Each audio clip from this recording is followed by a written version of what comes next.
My Lords, it's easy to list the defects in the Rwanda proposal. It's expensive.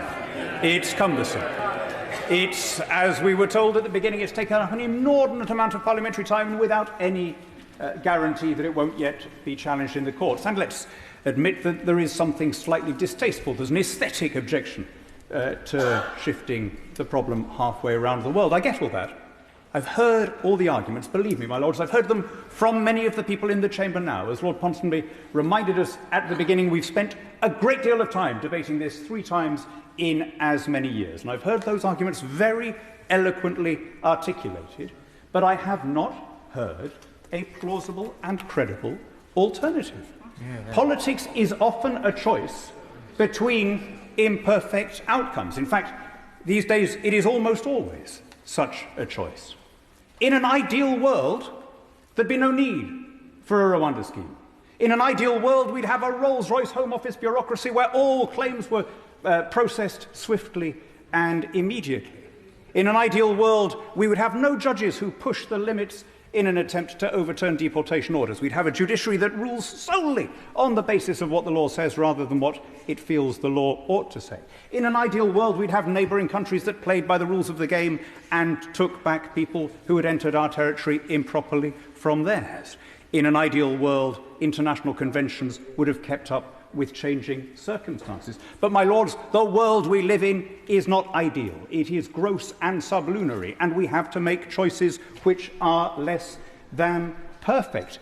I think we are deluding ourselves when we repeat pieties about smashing gangs, as though somehow if you took away the people who are offering the supply, that the demand would dry up. The demand comes not from gangs, but from the fact that people understand very well what the figures say here, which is that once you've entered this country, it is highly unlikely that you will ever be removed from it.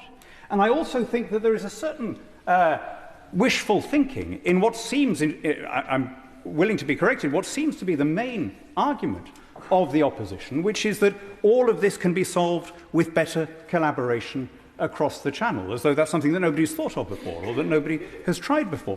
I looked up just before the speech the figures from when we were last subject to EU jurisdiction and were covered by the returns agreement. So in 2020, we attempted to return to other EU countries 8,502 people who shouldn't have been here, people who'd arrived here improperly, and we succeeded in removing 105 of them.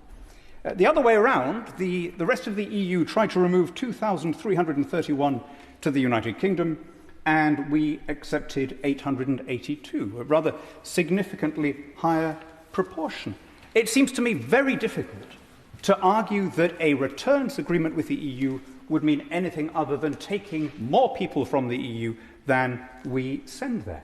My Lords, I'm not going to argue that the Rwanda scheme will be alone enough to solve the problem. It won't even be the biggest component of it.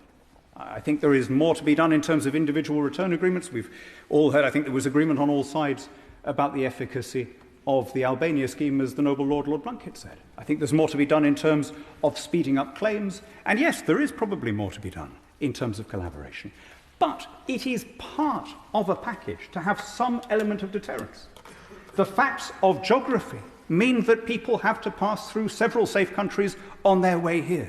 And if they think that there is a prospect that they will end in Rwanda, even if it is a percentage chance and not a certainty, that is bound to have some impact on whether they make their final claim here or in another safe country en route. And it's in that spirit, not in any great mood of joy or enthusiasm, but in rather a spirit of grim realism, that I oppose Lord Jermyn's motion and support the legislation.